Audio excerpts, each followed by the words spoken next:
Niko ndani ya Zenji hapa Zanzibar. Sasa hivi Zanzibar mambo yashakuwa magumu, watu wote haruhusiwi kuingia makazini mpaka cheti. Ukionekana mbala tu cheti kama huna uingii kazini. Ona watu wote hawajaingia kazini unamtumia zoo. Mashia wote washapewa taarifa kwa bwana watu asiingie kazini.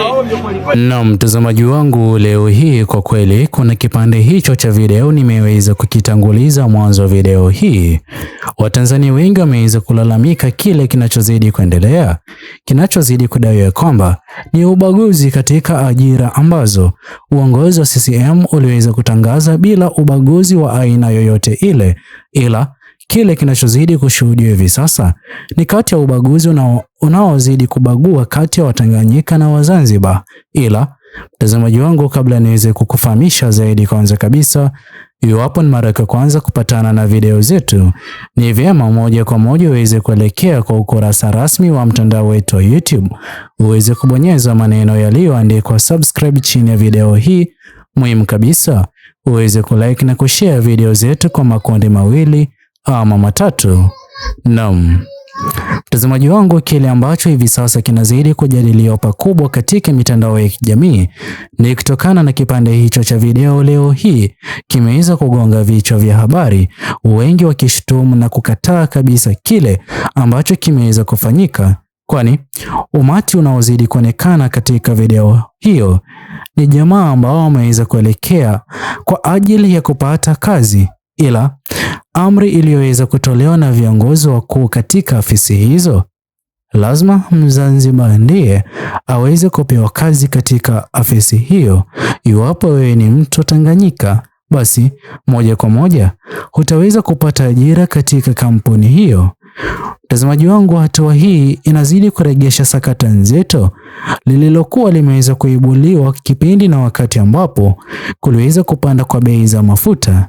Iliweza kubainika ya kwamba bei za mafuta huko Tanganyika ziliweza kupanda kwa kiasi kikubwa, tofauti kabisa na huko Zanzibar ambapo kuliweza kuonekana kuwa na bei nafuu za mafuta, ili hali Jamhuri ya Tanzania ama serikali iliweza kutangaza uhaba wa mafuta ambao umeweza kuchangia kupanda kwa bei za mafuta. Ila wengi waliweza kukerwa na kuchoshwa baada ya wao kugundua ya kwamba huko Zanzibar bei za mafuta ni tofauti kabisa na huko Tanganyika. Leo hii kwa mara nyingine, sakata hilo la ubaguzi na upendeleo linazidi kujitokeza kipindi na wakati ambapo mwananchi wa kawaida wa Jamhuri ya Tanzania anapozidi kutaka kupata kazi kutokana na ahadi iliyokuwa imeweza kutolewa na viongozi wakuu wa CCM ya kwamba kipindi na wakati ambapo wataweza kuingia afisini, wataweza kuhakikisha ya kwamba wameweza kuweka ajira kwa vijana. Ila ni jambo la kuvunja moyo, leo hii inazidi kubainika kwamba kuna ajira ndiyo, ila Wazanzibar ndio watakaokuwa wakichukua nafasi hiyo. Hii hapa inazidi kuonyesha wazi jinsi gani ambavyo kweli kunazidi kuwa na gharama kubwa ya maisha katika Jamhuri ya Tanzania, ila viongozi wa ngazi za juu ndio wanaozidi kusababishia mwananchi wa kawaida katika Jamhuri ya Tanzania kupata kipindi kigumu, kwani kweli Mzanzibar hataweza kupewa nafasi ili aweze kupata kazi hiyo na ataweza kukidhi mahitaji yake na jamii yake. Ila vipi kuhusiana na jamaa ambaye ni Mtanganyika aliyekuwa ameweza kutimia na kubobea ama kuenda hata shule kwa ajili ya kusomea kazi ambayo aliweza kuifuata kupewa, ila imeweza kupewa Mzanzibar? Je, jamaa huyu iwapo yupo na familia inayozidi kumtegemea, ataweza kukidhi mahitaji yake na familia yake kwa njia gani? Mtazamaji wangu, hii hapa ni moja ya sababu ambayo inazidi kuchangia maandamano ya Sabasaba kupigiwa debe, kwani iwapo kutakuwa na uongozi tawala wa aina hii, mtazamaji wangu, inazidi kusababisha baadhi ya Watanzania kuwa na kipindi kigumu katika Jamhuri ya Tanzania, jambo ambalo halikutegemewa, na pia idadi kubwa ya Tanzania hawana kasumba ama kutegemewa kutoka katika Jamhuri ya Tanzania kuelekea katika mataifa ya kigeni kupata ajira. Sote tunafahamu kwamba idadi kubwa ya wananchi wa kawaida wa Jamhuri ya Tanzania ni wachapa kazi. Iwapo serikali itaweza kuwajibika kufanikisha ahadi walizoweza kuziahidi ya kwamba wataweza kuweka ajira kwa kila mwananchi wa kawaida wa Jamhuri ya Tanzania na sio kufanya ubaguzi unaozidi kuzungumziwa mwanzo mwa video niliyoweza kuitanguliza ya kwamba Mzanzibar yupo na nafasi kubwa kupata ajira tofauti kabisa na Mtanganyika.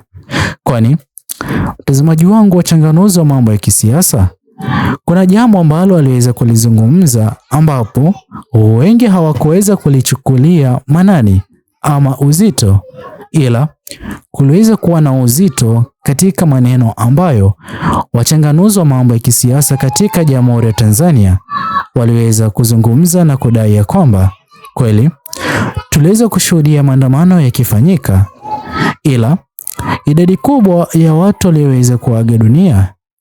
Mtazamaji wangu, sote tunafahamu waliweza kutoka eneo gani, jambo ambalo liliweza kuwa ni kilio na jamaa.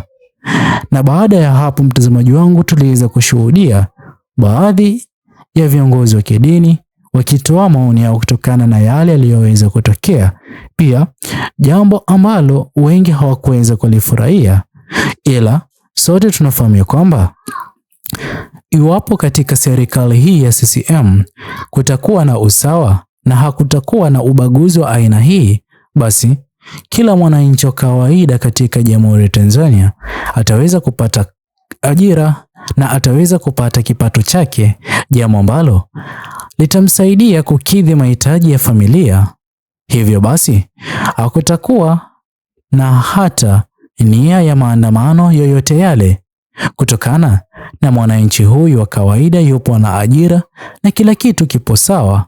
Ila iwapo leo hii, mtazamaji wangu, Mzanzibar ataweza kuwa na nafasi kubwa kuingia afisini, vipi jamaa ambaye ameweza kuwa Mtanganyika ama ameweza kutoka kwingine na sio Mzanzibar? Leo hii iwapo kutaweza kuitishwa maandamano, jamaa huyu hayupo kazini, ni kipi kitakachokuwa kikimzuia ama ataweza kupoteza iwapo hatatoka kwenda maandamano? Ila anaamini kwamba atakapokuwa akitoka kuelekea kuandamana na kulalamikia serikali iliyoko madarakani ili aweze kusikilizwa wakati wa maandamano hayo, basi moja kwa moja anaamini kwamba ndiyo njia pekee ambayo itaweza kumbadilishia maisha yake. Hii hapa inazidi kuonyesha wazi kwamba katika Jamhuri ya Tanzania hivi sasa, kila kile kinachozidi kuonekana na kutokea na kinachoendelea, viongozi wakuu katika serikali ya CCM kwa njia moja ama nyingine wanazidi kuhusika. Mtazamaji wangu, tuachie maoni yako katika uwanja wa comment section. Je, jamaa huyo ambaye ameweza kuchukua kipande hicho cha video na kuonyesha jinsi ambavyo kuna ubaguzi, wanaozidi kuajiriwa wakiwa ni wa Zanzibar, wanaozidi kunyimwa ajira wakiwa ni wa Tanganyika, je, maoni yako ni yapi? Ni jambo sahihi ama sio sahihi? Tuachie maoni yako katika uwanja wa comment section na uweze kusubscribe, like, comment na kushare video zetu. Bye bye until the next video.